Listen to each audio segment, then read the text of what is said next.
안녕하세요. 3월, 4월 달 수업이 우리 모든 선생님들이 제일 심혈을 기울여요. 그래서 아마 개론은 제가 김백중 선생이나 국 선생이 잘 모르겠는데 구주가 나오면 구주를 다 할 것 같아요. 보통 구주 나면 한 주 쉬거든요.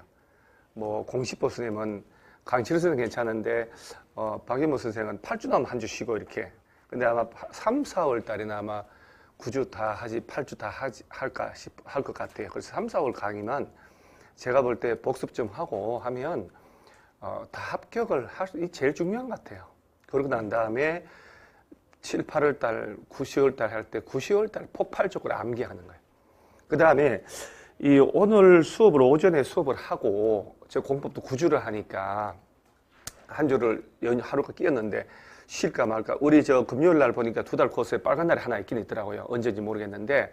그래서 이제 쉬지 않는 걸로 하고, 9주를 하면 좀 여유있게 해요. 여유있게 차근차근.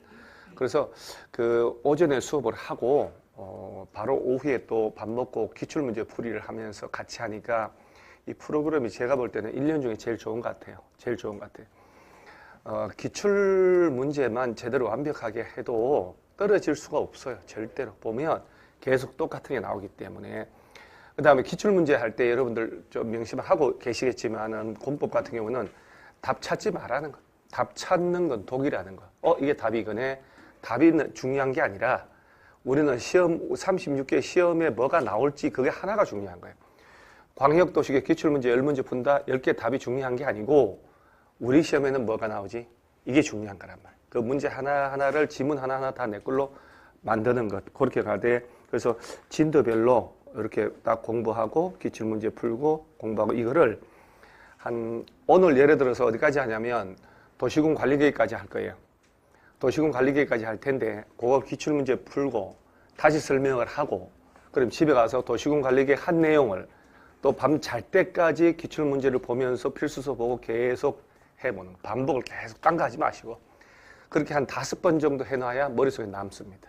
필수서가 정비법 같은 경우도 입법 예고 개정된 거에 맞춰서 미리 다 썼고 다른 선생님들은 뭐 이제 정비법 개정된 거 뭐 재건축 준단 이런 얘기를 하는데 우리는 다 바꿔 나왔어요. 바꿔서 얘기를 했고 저는 그리고 오늘 프린터 준 거 있죠. 프린터 준 게 요게 여기서는 이제 제가 한번 지난 1, 2월 달에는 아마 세 가지 행정계획의 절차도를 줬을 것 같은데 세 개를 비교한 칼라도 된 거 준 거 있죠.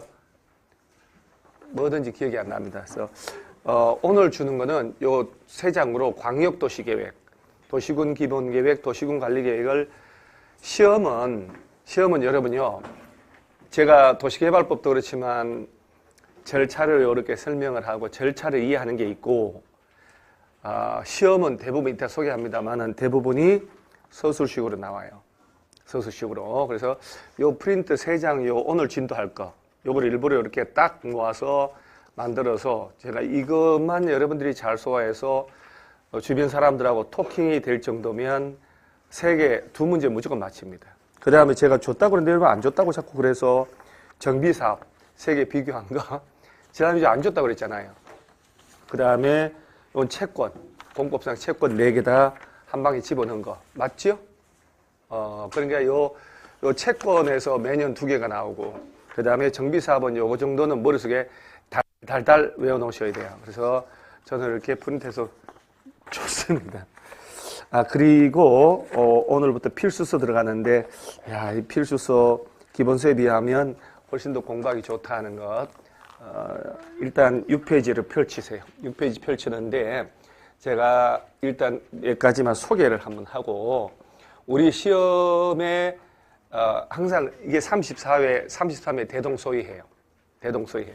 그래서 제가 딴 건 몰라도 오늘 내가 어떤 각도로 맞춰서 해야 되느냐 잠깐 얘기를 하면 시험에서 나오는 게 참 이번 국토법 12문제 중에 8문제인가가 옳은 거 고르시오. 옳은 거 틀린 거 어디가 더 어려울까요?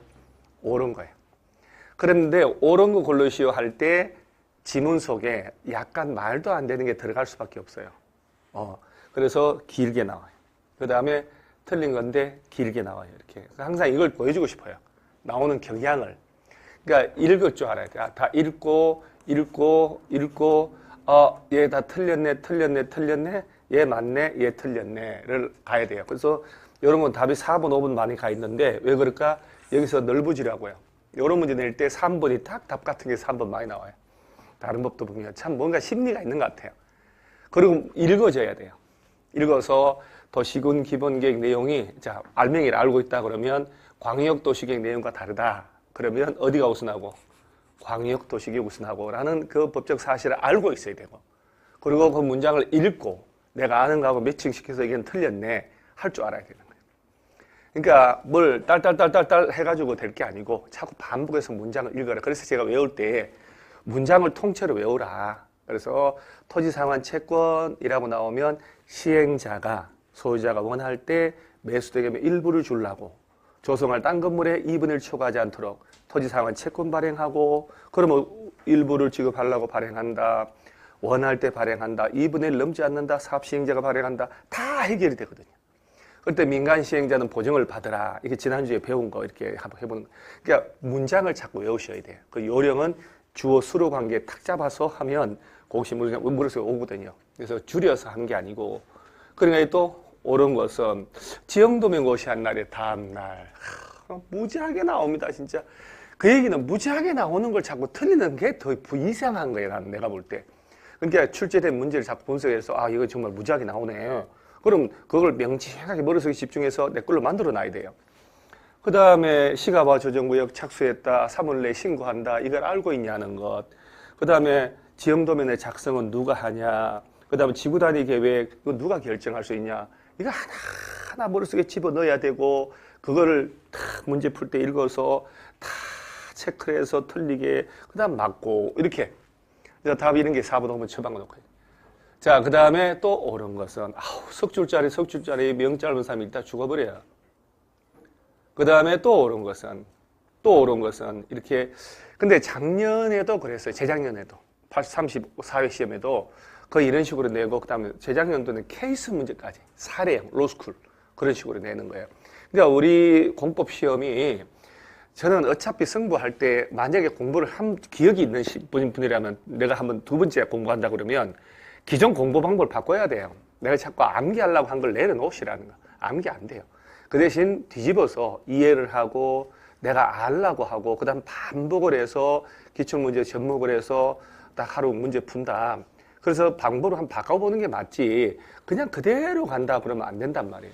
이게 지금 이런 식으로 풀어야 된다고. 가끔 이렇게 완전 가다가 돈 줍는 문제. 근데 이런 것도 나와요. 25% 30%가.